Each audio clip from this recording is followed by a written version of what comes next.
Imagine waking up tomorrow to find the maps you've studied, the alliances your country depends on, and the very structure of your daily life erased by a single rainy afternoon in 1918. We tend to suffer from a collective hindsight bias. We look back at the rise of global superpowers, the dawn of the nuclear age, and the devastation of the world wars as if they were a concrete, predetermined timeline.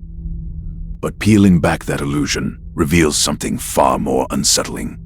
History is held together by delicate threads.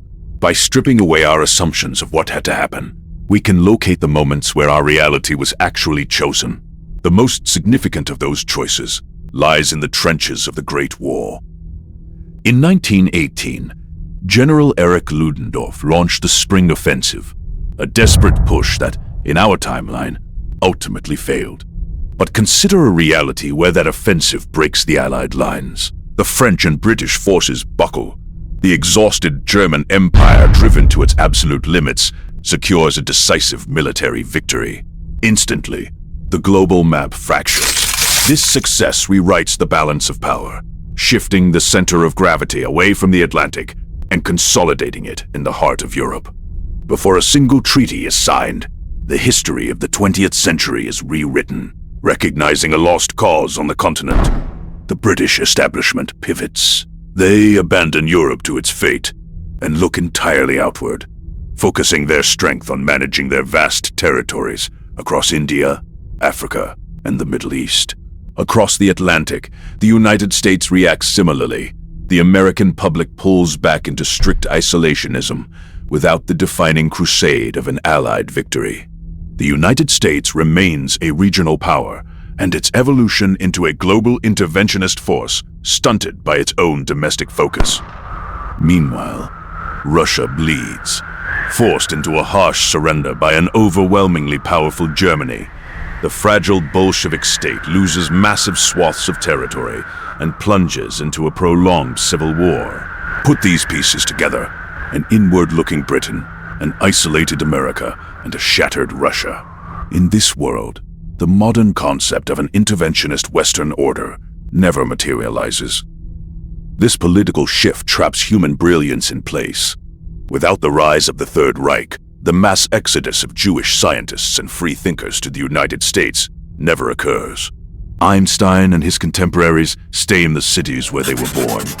Berlin and Vienna remain the undisputed centers of culture and medicine. Under the banner of a stable, prosperous German empire, the cultural landscape undergoes a radical shift as well.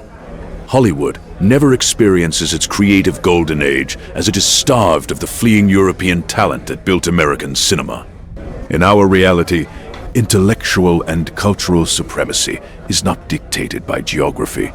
It relies entirely on where brilliant minds are allowed to feel safe. Inside this victorious Germany, society functions without the shadow of national humiliation. There are no crushing war reparations to pay, and no deep financial collapse to endure. This stability starves radical political movements. The myth that the military was betrayed from within finds no traction among a satisfied public. This leads to a quiet consequence. This young Austrian war veteran returns home, unable to find a foothold in his nation's politics. He lives out an obscure life.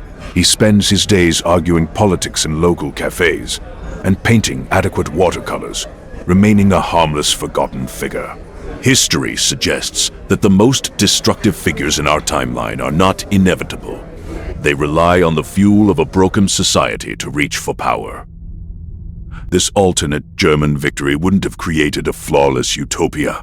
Empires would still clash, but it successfully bypasses the specific infections of Nazism and the Holocaust.